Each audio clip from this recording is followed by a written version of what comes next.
अस्सलामुअलैकुम। सारी ज़िंदगी पाकिस्तान में 700 या हज़ार पर दिहाड़ी ना करें, बल्कि कोरियन ज़ुबान सीखकर बग़ैर किसी एजेंट की मदद से कोरिया जा सकते हैं। आप E9 वर्क वीज़ा कोरिया का हासिल कर सकते हैं। कोरियन ज़ुबान सीखनी होगी, अल्हम्दुलिल्लाह अपने दम पर आपने टेस्ट पास करना होगा। उसके बाद कुछ टाइम लगेगा क्योंकि ये गवर्नमेंट का कॉन्ट्रैक्ट है, तो आप कोरिया जा सकते हैं। 4-5 लाख तनख्वाह है महाना की। कोरियन लैंग्वेज का कोर्स हमारा जारी है और आज है लेक्चर नंबर 18 चैप्टर नंबर 6 की ग्रामर। चैप्टर नंबर 6 की वोकैबलरी वो हम पढ़ चुके हैं। लेक्चर नंबर 17 में पूरी लिस्ट मौजूद है। लेक्चर 1, 2, 3, 4 ऐसे स्टेप बाय स्टेप आपने सीखना है। तो पिछले लेक्चर में मैंने आपको ये भी बताया था कि किस पैटर्न के साथ, किस तरतीब के साथ आपने चैप्टर को, किस तरतीब के साथ मैं आपको चैप्टर सिखाऊंगा और किस तरतीब के साथ आपने चैप्टर को सीखना है। ठीक है, तो उसमें सबसे पहली चीज़ थी वोकैबलरी यानी कि वर्ड मीनिंग। वो मैं आपको लास्ट लेक्चर में यानी कि लेक्चर नंबर 17 में पढ़ा चुका हूँ, समझा चुका हूँ। और आज बहुत ही इम्पोर्टेंट चीज़ समझाने जा रहा हूँ, जो वो है ग्रामर। चैप्टर नंबर 6 की ग्रामर।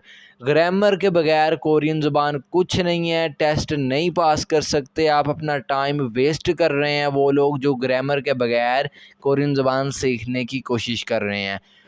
अल्फाज मायनी यानी कि वोकैबलरी और दूसरी चीज़ ग्रामर, ये दोनों चीज़ें हैं। दोनों में से किसी एक चीज़ को भी छोड़ेंगे कोरियन ज़बान आप नहीं समझ सकते। इससे पहले कि मैं वीडियो को स्टार्ट करूं, काइंडली चैनल को सब्सक्राइब कर दीजिए अगर पहली दफ़ा मेरे चैनल पे आए हैं, और वीडियो को लाइक कर दें और अपने दोस्त अहबाब के साथ इस चीज़ को शेयर किया करें। चलें जी, स्टार्ट करते हैं। ये देखें ग्रामर है चैप्टर नंबर 6 की। यहाँ पे देखें कोरियन में लिखा हुआ है मुनबोप। मुनबोप का लफ्ज़ी तर्जमा होता है ग्रामर। आगे लिखा हुआ है 1 यानी कि ग्रामर नंबर 1। हर चैप्टर में 2 ग्रामर के मुख्तलिफ पैटर्न आते हैं। ठीक है, तो पहला पैटर्न ये है, ये लिखा हुआ है आगे। इसी को उठा के बाकी सारा काम रजिस्टर पे है। चलें रजिस्टर की तरफ चलते हैं जी। बुक से उठा के मैंने जी वैसे के वैसे इसको लिख लिया यहाँ पे। ठीक हो गया जी ग्रामर को। अच्छा, इसको पढ़ना कैसे है पहले वो देख लें। इसको हमने पढ़ना है इमनिदा। बी वैसे तो निचली पोजीशन पे आ रहा है और तीसरी पोजीशन पे इसकी आवाज़ होती है पे की। ठीक है, लेकिन मैं इसको पे नहीं पढ़ रहा, मीम इसलिए पढ़ रहा हूँ क्योंकि इस पे एक रूल अप्लाई हो रहा है नेज़लाइजेशन का। इसी लिस्ट में वो भी रूल मैं समझा चुका हूँ। नेज़लाइजेशन का रूल क्या था कि नीचे बीओप या फीओप आए और बिल्कुल उसी लफ्ज़ में आगे नियोन या मीओम आए। अगर ऐसा हो जाए तो ये नीचे जो बीओप या फीओप आया होगा तो इसकी आवाज़ मीम में बदल जाएगी। रूल ऑफ नेज़लाइजेशन इसी प्लेलिस्ट में पढ़ा है, उसको समझ लें। तो क्या होगा, इमनिदा। ठीक है, ये ग्रामर है जी। अच्छा, अब स्टेप बाय स्टेप चलना है और बड़ी फ्रेश होकर समझना है, क्योंकि मैंने बताया था इस चैप्टर से ग्रामर का स्टार्ट है। ठीक है, तो बेस अच्छी बनानी है आपने, इसमें कोई चीज़ आपने स्किप नहीं करनी। ठीक हो गया जी। पहली चीज़ मैंने लिखी है कि जुमलों की 3 इकसाम हैं। जुमलों की 3 जुमले क्या होते हैं? अल्फाज को जोड़कर लाइनें बनाई जाती हैं, जिनको जुमले कहते हैं। ठीक है, बहुत ही आसान अल्फाज में बता रहा हूँ। जुमलों की 3 इकसाम हैं। पहली किस्म मैंने लिखा है, देखिए नंबर 1 लिखा, आगे मैंने लिखा है नाउन पर ख़त्म होने वाले जुमले, यानी कि ऐसे जुमले जो नाउन पर ख़त्म होते हैं, जिनके एंड पर, जिनके आखिर पर नाउन आता है। ठीक है, अब मसालें लिखिए नीचे, मसालें समझें। ये किताब है। अब देखें, ये मैंने एक पूरा जुमला लिखा है आपके सामने। ठीक है, आपके सामने ये मैंने पूरा जुमला लिखा है। इसके एंड पे देखें क्या आ रहा है को नहीं देखना, इससे पहले देखना है एंड वाला लफ्ज़, इसको तसव्वुर किया जाएगा। है को तसव्वुर नहीं किया जाएगा, ठीक है। तो जब मैं ये कह रहा हूँ कि नाउन पर ख़त्म होने वाले जुमले, तो ख़त्म होने वाला लफ्ज़ ये है, बल्कि ये वाला नहीं है, एंड वाले को छोड़ के साथ वाले को देखना है। अब किताब पे ख़त्म हो रहा है, ये किताब, ठीक है। अब मैं आपसे पूछता हूँ नाउन, एडजेक्टिव और वर्ब में आपको, अगर आप स्टेप बाय स्टेप सीखते आ रहे हैं, देखें जब आप स्टेप, मैं अपने जहन में मैंने यही सोचा हुआ है कि जो बंदा इस वीडियो को देख रहा है वो स्टेप बाय स्टेप सारे लेक्चर्स को अच्छे से समझ चुका है और फिर इस पॉइंट पे आया है, तो ज़ाहिरी बात है वही अच्छे से समझ सकेगा ना इस बात को। तो किताब, किताब नाउन है, वर्ब है या एडजेक्टिव है, ये मैं आपसे सवाल करता हूँ। तो ज़ाहिरी बात है किताब एक चीज़ का नाम है और हर किस्म की चीज़ नाउन होती है, तो ये नाउन है, ये किताब है। अब ये ऐसा जुमला है जो नाउन पे ख़त्म हो रहा है।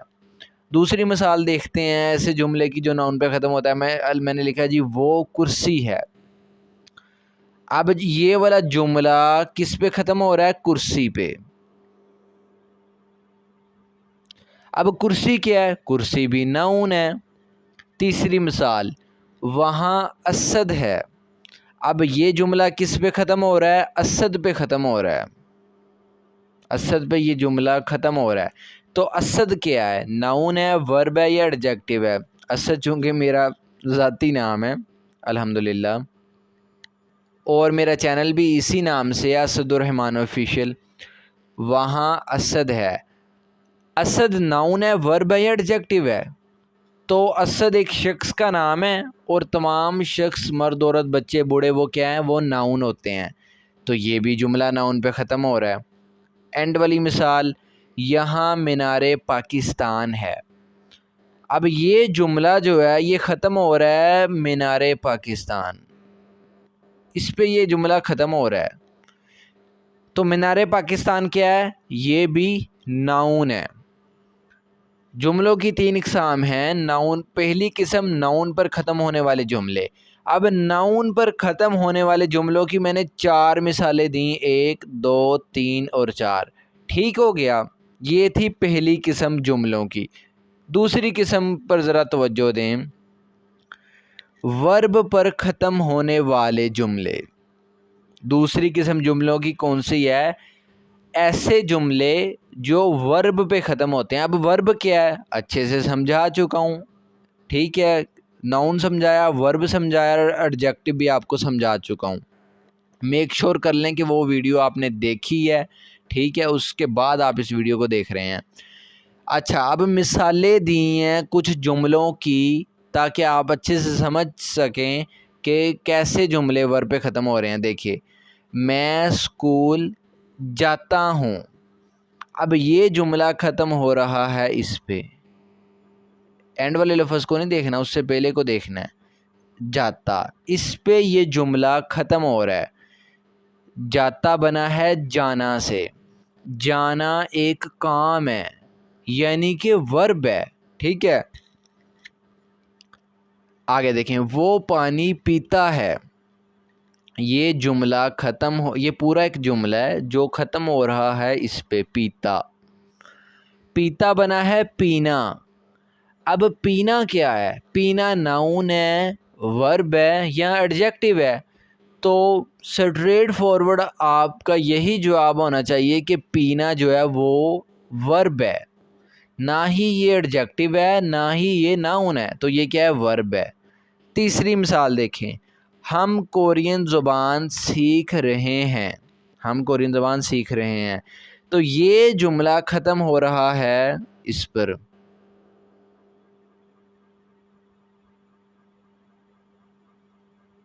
ठीक है, इस पे ख़त्म हो रहा है। सीख रहे हैं बना है सीखना से, सीखना। अब सीखना क्या है? ये वर्ब है, ना ही ये एडजेक्टिव है और ना ही ये नाउन है। तो ये मिसालें मैंने दी आपको कि पहली मैंने मिसालें दी ऐसे जुमलों की जो नाउन पे ख़त्म होते हैं। फिर मैंने दूसरी मिसाल दी ऐसे जुमलों की जो वर्ब पे ख़त्म हो रहे हैं। अब तीसरी किस्म जुमलों की एडजेक्टिव पर ख़त्म होने वाले जुमले। तीसरी किस्म कौन सी है? ऐसे जुमले हैं जो एडजेक्टिव पर यानी कि सिफ्त पर ख़त्म होते हैं, उसकी भी मैंने 3 मिसालें नीचे लिख दी हैं। सबसे पहली मिसाल, ये किताब बड़ी है। ये जुमला ख़त्म हो रहा है बड़ी पे। अब देखें, ऊपर मैंने लिखा था ये किताब है, ठीक है। यहाँ मैंने चेंजिंग की है, मैंने लिखा ये किताब बड़ी है। जब मैंने सिर्फ ये लिखा था कि ये किताब है, तब जुमला ख़त्म हो रहा था किताब पे, जो कि नाउन है। लेकिन अब यहाँ जुमला ख़त्म हो रहा है बड़ी पे। अब बड़ा होना, छोटा होना, मोटा होना, पतला होना, तेज़ होना, सुस्त होना, ये सब की सब सिफ़ात हैं। ये ना ही वर्ब है ना ही नाउन है। ये क्या है? बड़ी। बड़ी बना है बड़ा होना से, ठीक है। तो ये क्या है? एडजेक्टिव है। तो ये एक ऐसा जुमला है जो एडजेक्टिव पे ख़त्म हो रहा है। एडजेक्टिव पर ख़त्म होने वाले जुमले की दूसरी मिसाल देखें। ये लिखा है मैंने लिखा जी वो कुर्सी आरामदेह है। ये जुमला ख़त्म हो रहा है इस लफ्ज़ पे। अब इस लफ्ज़ को देखना है कि ये लफ्ज़ नाउन है, वर्ब है या एडजेक्टिव है। तो लिखा है आरामदेह। आरामदेह एक खूबी है, एक सिफ्त है, ठीक है। तो ये जुमला किस पे? ना ही आरामदेह वर्ब है। वर्ब तो वो होता है ना किसी काम को कहते हैं, यानी कि खाना पीना, सोना उठना बैठना, रोना धोना, चलना फिरना, ठीक है, पढ़ना पढ़ाना। और नाउन किसी शख्स, चीज़ या जगह के नाम को कहते हैं। ना ही ये नाउन है ना ही ये वर्ब है। आरामदेह एक खूबी, एक सिफ्त है। तो ये जुमला किस पे ख़त्म हो रहा है? एडजेक्टिव पे। आखिरी मिसाल को देखें, असद का कद बड़ा है। ये जुमला ख़त्म हो रहा है किस पे? बड़ा। अब इसको देखना है कि ये नाउन है, वर्ब है या एडजेक्टिव है। तो ये क्या है? बड़ा होना। बड़ा होना क्या है? खूबी है, सिफ्त है। तो ये जुमला भी किस पे ख़त्म हो रहा है? सिफ्त पे ख़त्म हो रहा है, यानी कि एडजेक्टिव पे ख़त्म हो रहा है। एडजेक्टिव को उर्दू में कहते हैं सिफ्त।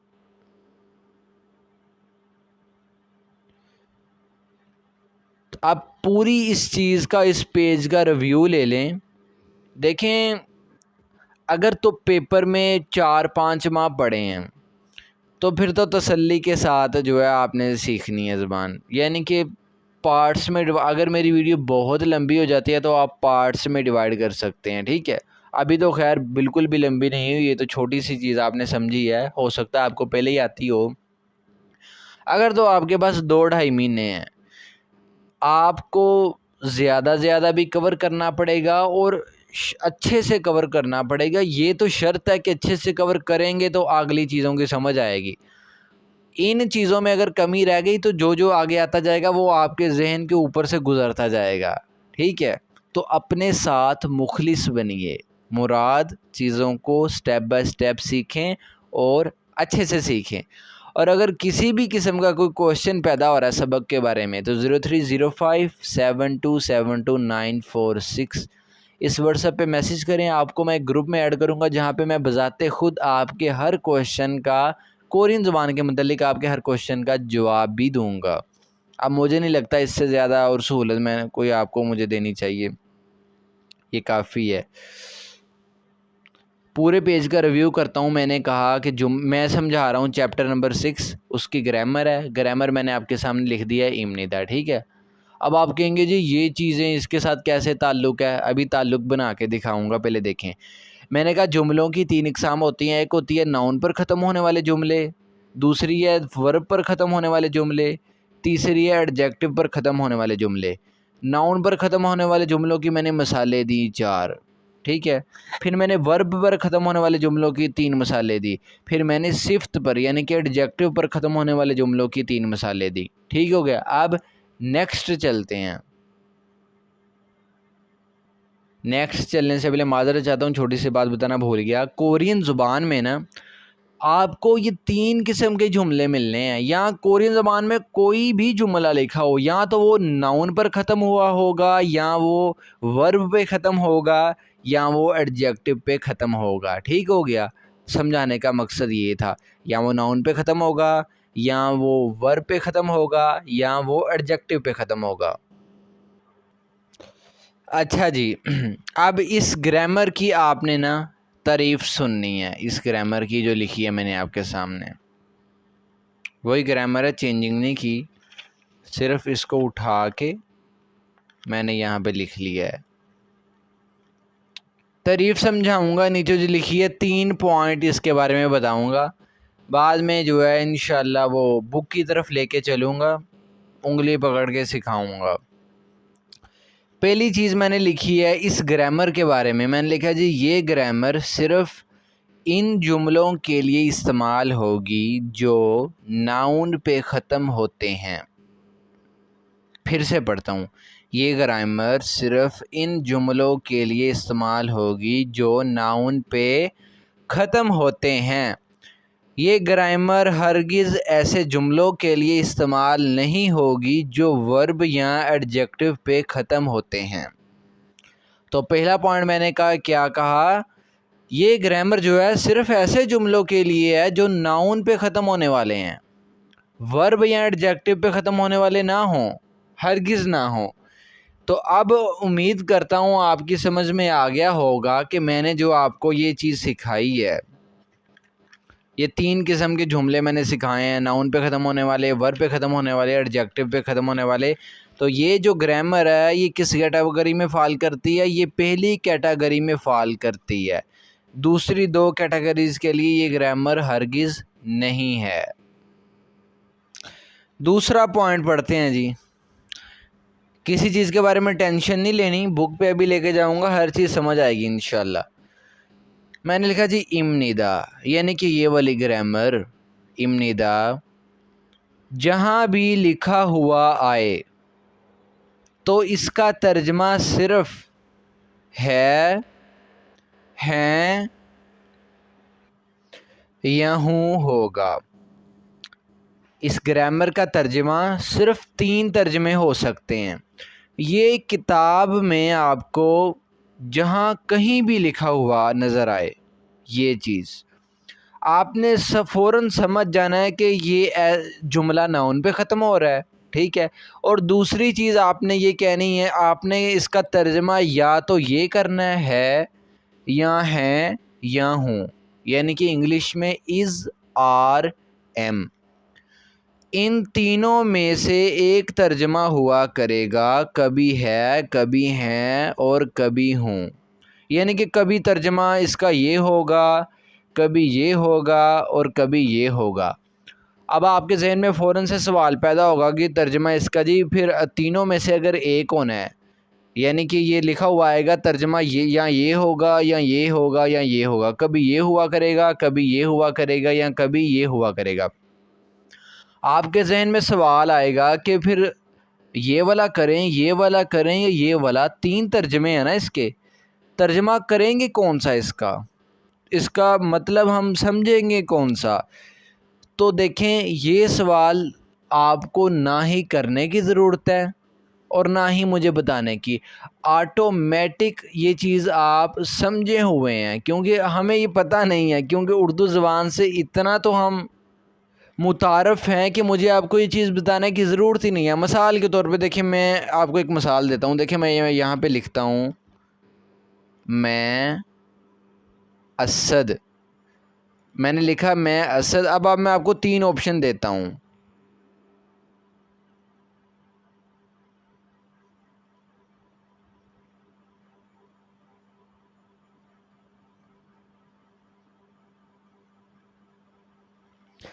अब मैंने कहा जी इन तीनों में से एक ऑप्शन को सिलेक्ट करें, तो अब किसको करेंगे, मैं असद हैं या मैं असद हूँ। ज़ाहिरी बात आप इस ऑप्शन को सिलेक्ट करेंगे, ठीक है। तो देखें, आपको आसानी से पता चल गया बताए बगैर, इसलिए आपको ये चीज़ बताने की ज़रूरत नहीं है, ऑटोमेटिक आपको ये चीज़ समझ आ जाएगी जब हम बुक पे चलेंगे। अच्छा जी, तीसरा पॉइंट सुन लें इसके बारे में।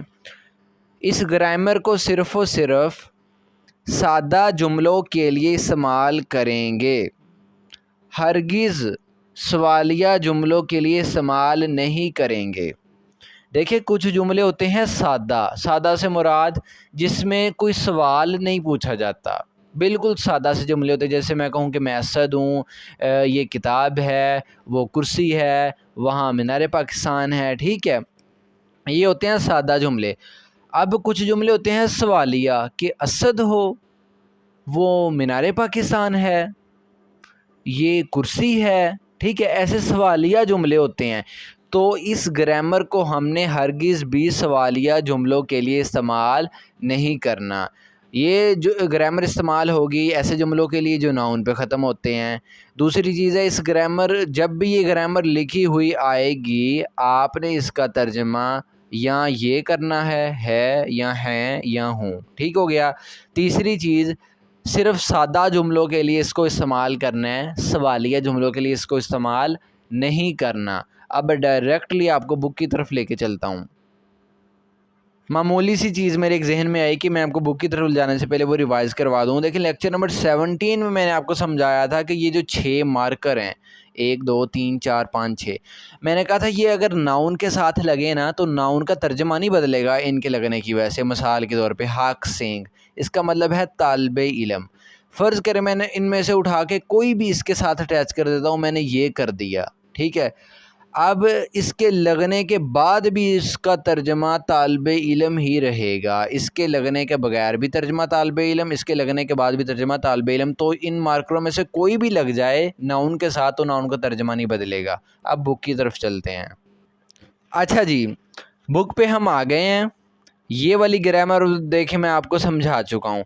अब तीनों बातें जहन में रखनी हैं। नाउन पे ख़त्म होने वाले जुमलों के लिए इसको इस्तेमाल करना है। दूसरी बात, इसका तर्जमा है, हैं या हूँ करना है बस, ठीक है।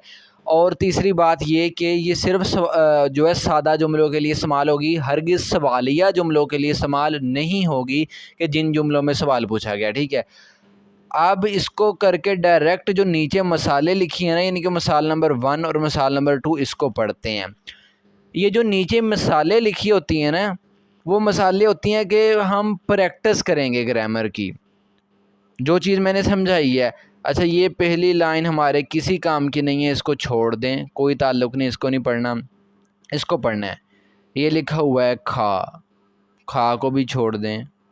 खा कह लें कि ये फ़र्ज़ी बंदा है, फ़र्ज़ी बंदा 1 और ये फ़र्ज़ी बंदा 2, ठीक है। ये फ़र्ज़ी बंदा 1 और फ़र्ज़ी बंदा 2, यानी कि एक जैसे हम कहते हैं ना कि फ़र्ज़ कर लें कोई 2 बंदे आपस में गुफ्तगू कर रहे हैं, ये वैसी चीज़ है। अच्छा, पहला बंदा कहता है, ये मिसाल नंबर 1, पहला बंदा कहता है, गौर कीजिएगा, लफ्ज़ लिखा हुआ है छो निन, छो निन। छोनिन का मतलब होता है मैं। वैसे तो सिर्फ़ और सिर्फ इसका मतलब होता है मैं, ठीक है। और साथ में जो नन लगा है वो मार्कर है। अब मैंने आपको क्या बताया था लेक्चर नंबर 17 में, और अभी थोड़ा सा रिवाइज़ भी करवाया है कि देखें ये है नाउन, छो का मतलब मैं। अब मैं क्या है, मैं नाउन हूँ। मैंने कहा था नाउन के साथ अगर वो 6 मार्करों में से कोई भी मार्कर लग जाए, जिनमें से नन भी वही मार्कर है, 6 मार्करों में से कोई भी लग जाए तो नाउन का तर्जमा नहीं बदलता। अब देखें अगर अकेला ये लिखा हुआ आता तब भी इसका तर्जमा था मैं, अब साथ में ये मार्कर लग गया तब भी इसका तर्जमा सेम ही है, नहीं, तब भी इसका तर्जमा मैं, यही तर्जमा है इसका, यानी कि तर्जमा नहीं बदला। आगे देखें, आगे फासला आ गया, यानी कि लफ्ज़ ख़त्म हो गया। अगला लफ्ज़ यहाँ पे शुरू हो गया, थू अन, थू अन। अब थूअन, थून क्या है जी, थूअन एक नाम है, कोरियन में ये एक नाम है, थुआन एक नाम है, ठीक है। अब नाम का तो कोई तर्जमा नहीं ना होता। आगे लिखा है इमनिदा, ये पूरा एक ही इकट्ठा लफ्ज़ है, अलग-अलग नहीं है, क्योंकि स्पेस ने ना आई। अगर फासला आए फिर ही हमें पता लगता है ना कि ये लफ्ज़ ख़त्म हो गया और अगला शुरू हो गया। लिखा है इमनिदा। अब मैंने कहा था कि इम निदा जो है उसका तर्जमा आपने क्या करना है हूँ या हैं, ठीक है, ये तर्जमा करना है। मैं थुआन या थुआन हूँ। यहाँ पे देखिए इसका तर्जमा है भी नहीं कर सकते, हैं भी नहीं कर सकते, तो लाजमी बात है हु ही करेंगे, ठीक है। मैं थुआन हूँ, ठीक हो गई बात। अब देखें ये इमनिदा उसने लगाया है तो जुमला नाउन पे ख़त्म हो रहा था, नाम यानी कि थुआन। थुआन एक नाम है और नाम है क्या होता है, वो नाउन होता है। तो बातें आपने समझ ली, नाउन पे ख़त्म हो रहा था इसलिए इमनिदा लगाया और इमनिदा का तर्जमा हमने क्या किया, हूँ किया, ठीक हो गया। और तीसरी बात देखें ये सवालिया जुमला भी नहीं था, ये सादा जुमला था। मैं थुआन हूँ। आगे देखें दूसरे लफ्ज़ को। माज़रत चाहता हूँ जी, फ्लैश बंद हो गया है तो उसको चलाने की कोशिश कर रहा हूँ। ये जो अल्फाज के मतलब मैं आपको बता रहा हूँ इनको आपने नोट भी करते जाना है, ठीक है। आपने अपनी वोकैबलरी यानी कि वर्ड मीनिंग को याद करते जाना है। अच्छा जी, पहले बंदे ने तो कहा कि मैं थुआन हूँ, दूसरा बंदा देखते हैं क्या कहता है, नाम। ये एक बंदे का फ़र्ज़ी नाम है, ठीक है। वो कहता है छोनिन मैं। अब देखें यहाँ भी असल लफ्ज़ सिर्फ इतना है, छो, जिसका मतलब होता है मैं, साथ में नन मारकर लग गया, तब भी इसका तर्जमा यही रहेगा मैं, यानी कि तर्जमा नहीं बदलेगा। ये लफ्ज़ तो ख़त्म हो गया। यहाँ पे आगे फारू। फारू भी नाम है, जैसे कि थुआन ये भी नाम है और फारू भी नाम है। मैं फारू। आगे इमनिदा। इमनिदा का मतलब हूँ, मैं फारू हूँ, ठीक हो गया जी। देखें यहाँ इमनिदा का हम तर्जमा ये भी नहीं कर सकते और ये भी नहीं कर सकते, दोनों बनते ही नहीं हैं। मिसाल के तौर पे ये दोनों तर्जमे करके देखते हैं। मैं फारू है, मैं फारू हैं, तो तर्जमा बनता है, कोई नहीं ना बनता। तो मैंने कहा था ये ऑटोमेटिकली आपको खुद ब खुद पता चल जाएगा कि इसका तर्जमा कब है करना है कब करना है और हूँ कब करना है। हूँ, मैं फारू हूँ, ठीक हो गया। अब देखें ये वाला जुमला भी नाउन पे ख़त्म हो रहा था। इसका आखिरी लफ्ज़ क्या, फारू है, जो कि एक नाम है किसी बंदे का, और बंदा क्या होता है, बंदा नाउन होता है। तो इसलिए हमने इस ग्रामर को इस्तेमाल किया। इस ग्रामर का तर्जमा वही हो रहा है जो मैंने बताया, नाउन पे ख़त्म हो रहा है तभी इस ग्रामर को इस्तेमाल कर रहे हैं। और देखें ये जुमला भी सादा है, सवालिया फ़िक्रा ये नहीं है, ठीक है। पहली मिसाल तो ख़त्म हो गई, अब दूसरी मिसाल आ गई है। दूसरी मिसाल में ये पहला बंदा फर्स्ट पर्सन कहता है छोनिन मैं। अब यहाँ पे भी देखें, छो का मतलब है मैं, नन मारकर लगा है। मैं पाकिस्तान, पाकिस्तान कहते हैं पाकिस्तान को, मैं पाकिस्तान। सारम, सारम कहते हैं बंदा या बशिंदा या शहरी, तीनों तर्जमे इसके हो सकते हैं। बंदा भी हो सकता है, बशिंदा भी हो सकता है या शहरी भी हो सकता है। आगे लगा दिया उसने इमनिदा हूँ, मैं पाकिस्तान का शहरी हूँ, ठीक है, या बशिंदा हूँ। अब देखें शहरी, पाकिस्तान का शहरी, ये भी नाउन है। ज़ाहिर बात है किसी बंदे की बात हो रही है तो बंदा नाउन है, तो इसलिए उसने इमनिदा का इस्तेमाल किया। एक बात, दूसरी बात इमनिदा का तर्जमा क्या किया, हूँ, ठीक है, जो मैंने बताया था। और तीसरी बात देखें, ये जुमला सवालिया नहीं है, सादा जुमला है बिल्कुल, ठीक है। तो तब उसने इमनिदा का इस्तेमाल किया। ये बात को जहन से नहीं निकालना कि इमनिदा का इस्तेमाल सिर्फ तब होता है जब जुमला नाउन पे ख़त्म हो रहा हो। जैसे कि देखें ये नाउन है, ये नाउन है, ये भी नाउन है, इसलिए उसने इमनिदा का इस्तेमाल किया है।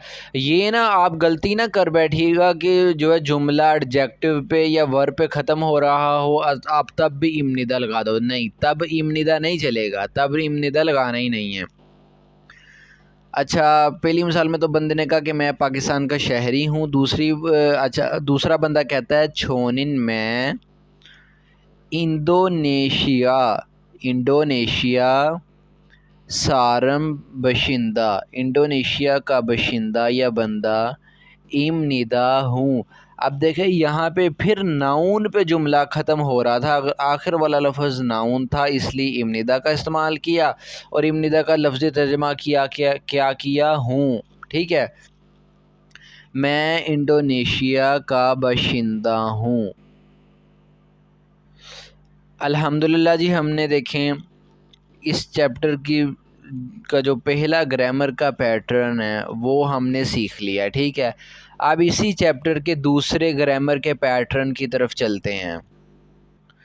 ये आ चुका है जी चैप्टर नंबर 6 का हमारे पास दूसरा ग्रामर का पैटर्न। ये लिखा हुआ है मुनबोप मतलब ग्रामर, आगे लिखा हुआ है टू। ग्रामर आगे लिखी होगी ये वाली, देखें बॉक्स में क्या लिखा हुआ है जी, पहले पढ़ के देख लेते हैं। ये लिखा हुआ है इमनिका। ठीक है, इमनिका, इस पे भी नेज़लाइजेशन का रोल अप्लाई हो रहा है, यानी कि नीचे बीओप आ रहा है और अगला लफ्ज़ का हिस्सा नियोन से शुरू हो रहा है, तो इस बीओप की आवाज़ जो है वो मीम में बदल जाएगी। इम नी का, ठीक हो गया। वो पैटर्न, पहला पैटर्न क्या था, इमनीदा, ये क्या है, इमनी का। थोड़ा सा फर्क, ये संगियों का आ गया है दूसरी पोजीशन पे, तो इसकी आवाज़ काफ की होगी। चलें जी, चलते हैं रजिस्टर की तरफ। अच्छा जी, ज़रा थोड़ी सी तवज्जो कीजिएगा। देखें, पहले मैंने यहाँ पे सिर्फ इमनिदा लिखा हुआ था, जहाँ पे मैंने ये आपको समझाया। अब मैंने साथ इमनिका भी लिख दिया है। अब बात मैं ये बताना चाह रहा हूँ, इमनिदा और इमनिका, इन दोनों में कोई भी फ़र्क नहीं है, बस एक छोटा सा फ़र्क है। एक छोटी चीज़ है, उसको याद रखना है। उसके अलावा ये दोनों ग्रामरें बिल्कुल सेम है। वो छोटा सा फ़र्क क्या है वो देखें। मैंने लिखा है जी नोट, इमनिदा और इमनिका में सिर्फ़ और सिर्फ इतना फ़र्क है कि इमनिदा सादा जुमला के लिए इस्तेमाल होता है, ठीक है, सवालिया जुमले के लिए इस्तेमाल नहीं होता। बल्कि इमनिका, यानी कि ये वाला, बल्कि इमनिका सिर्फ सवालिया जुमले के लिए इस्तेमाल होता है और सादा जुमले के लिए इस्तेमाल नहीं होता है। ठीक हो गया जी, अब फ़र्क समझ गए हैं आप। ये जो पहली दो चीज़ें हैं ये बिल्कुल सेम रहेंगी दोनों के लिए, यानी कि ये भी और ये भी। ये दोनों की तारीफ़ क्या है कि ये जो है वो सिर्फ नाउन पे ख़त्म होने वाले जुमलों के लिए इस्तेमाल की जाएगी, एडजेक्टिव या वर्ब पे ख़त्म होने वाले के लिए ना ये इस्तेमाल करेंगे ना ये इस्तेमाल करेंगे। ठीक हो गया एक बात। दूसरी बात मैंने कहा, जहाँ भी इमनिदा आए, अब मज़ीद इजाफा कर लें कि जहाँ इमनिदा आए या इमनिका आए, दोनों में से कोई भी आ जाए बुक में लिखा हुआ, तो आपने फ़ौरन से समझना है कि ये जुमला नाउन पे ख़त्म हो रहा था। दूसरी बात आपने क्या करनी है, जब दोनों में से कोई भी लिखा हुआ आएगा, तर्जमा वही आपने करना है, या है या हैं या हूँ। तर्जमा इन तीनों में से ही होगा, इन दोनों का, तीनों में से कोई एक तर्जमा होगा।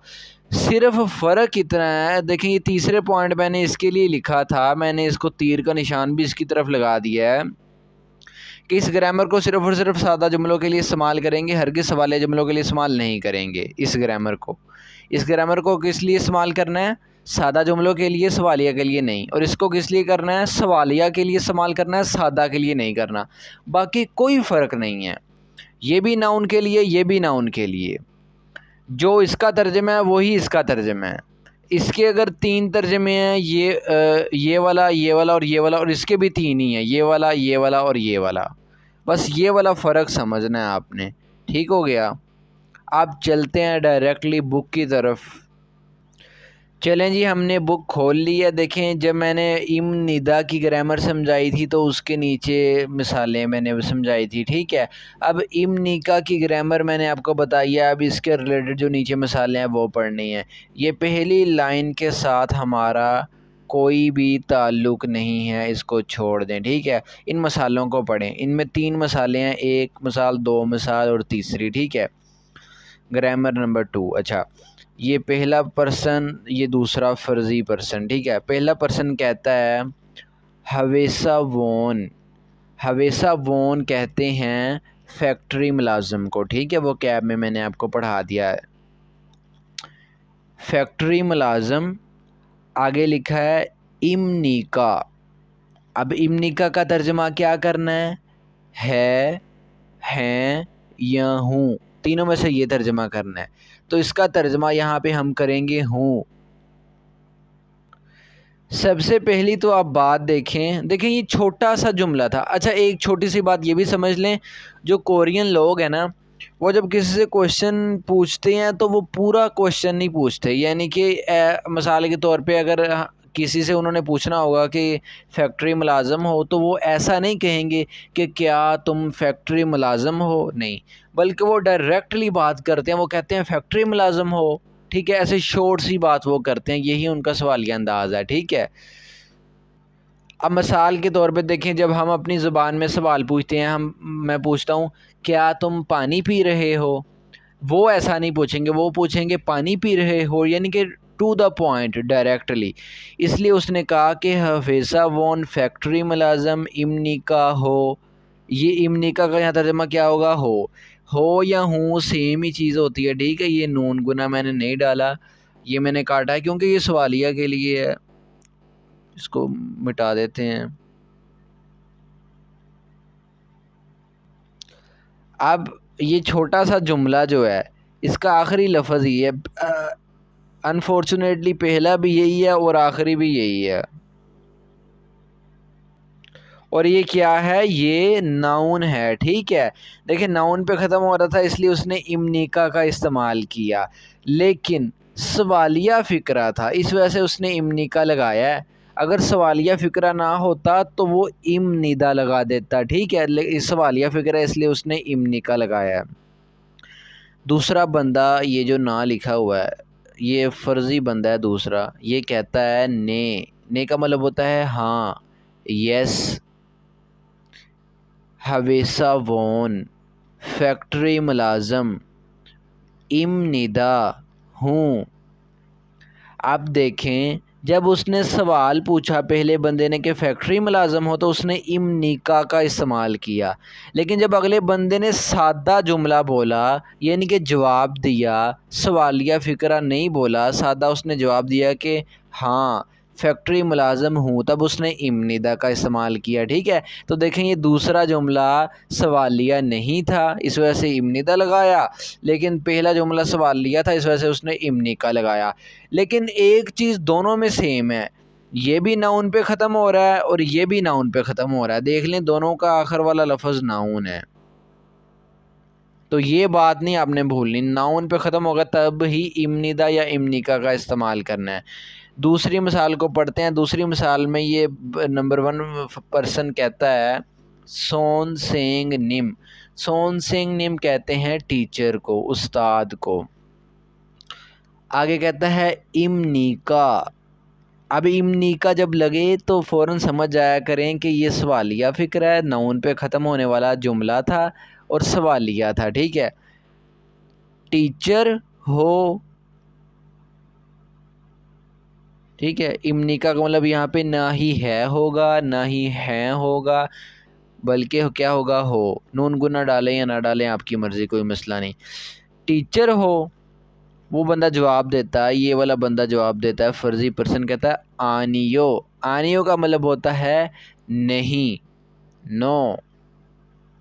हक सेंग तालबे इलम, आगे लगा दिया उसने इम्निदा हूँ, तालबे इलम हूँ। ठीक हो गया, ये जवाब दे रहा है। इसमें सवाल पूछ रहा था तो इम्निका लगाया, इसमें जवाब दे रहा है, सादा जुमला है तो इम्निदा लगा दिया। ठीक है, उसने पूछा टीचर हो, कहता नहीं स्टूडेंट हूँ, तालबे इलम हूँ। ठीक है, देखा, ऐसे टू दी पॉइंट बात करते हैं। उसने ये नहीं कहा कि मैं स्टूडेंट हूँ, नहीं, मैं उसने कहा ही नहीं, डायरेक्टली बात करते हैं कोरियन ऐसे ही। तीसरी मिसाल देखते हैं। तीसरी मिसाल में पर्सन 1 कहता है योरिसा। योरिसा कहते हैं कुक को, खाना बनाने वाले को, ठीक है, बावर्ची को, कुक। आगे इमनिका, इमनिका लगा दिया, सवालिया निशान लगा दिया, सवालिया अंदाज में पूछ रहा है, सवालिया अंदाज में ये जुमला है और नाउन पे ख़त्म होने वाला। इसका पहला लफ्ज़ भी ये है और आखिरी लफ्ज़ भी ये है, क्योंकि आगे तो इमनिका आ गया, ठीक है। तो ये क्या है, नाउन है, इसलिए इमनिका लगाया और सवाल पूछ रहा है। कहता है बावर्ची हो, ठीक है। वो अगला बंदा कहता है ने, हाँ, यस, ठीक है। योरिसा, बावर्ची, इमनिदा हूँ। अब देखें यहाँ भी सेम चीज़ है, यहाँ भी सेम चीज़ है, लेकिन यहाँ पे सवाल पूछ रहा था तो इमनिका लगाया, यहाँ पे जवाब दे रहा है यानी कि सादा जुमला तो इमनिदा लगाया, ठीक है। तो एक चीज़ दोनों में सेम है कि दोनों जो है वो नाउन पे ख़त्म हो रहे हैं, ठीक है, जैसा कि मैंने बताया था। तो ये थी जी हमारी चैप्टर नंबर 6 की ग्रामर, जो मैंने अल्हम्दुलिल्लाह पूरी कोशिश किया कि आपको अच्छे से समझाऊं। इंशाल्लाह जो है वो नेक्स्ट लेक्चर में मैं बाकी के छठे चैप्टर का जो बचा है, डायलॉग्स बचे हैं और एक्सरसाइज बची हैं, उनको कवर कर दूंगा। आपने किसी किस्म की परेशानी नहीं लेनी। जब हम डायलॉग्स को पढ़ेंगे तो यही जो ग्रामर है इसी का इस्तेमाल उन डायलॉग्स में भी आया होगा, तो उस वक़्त भी आपकी प्रैक्टिस होगी। तब तक के लिए जी अल्लाह हाफ़िज़।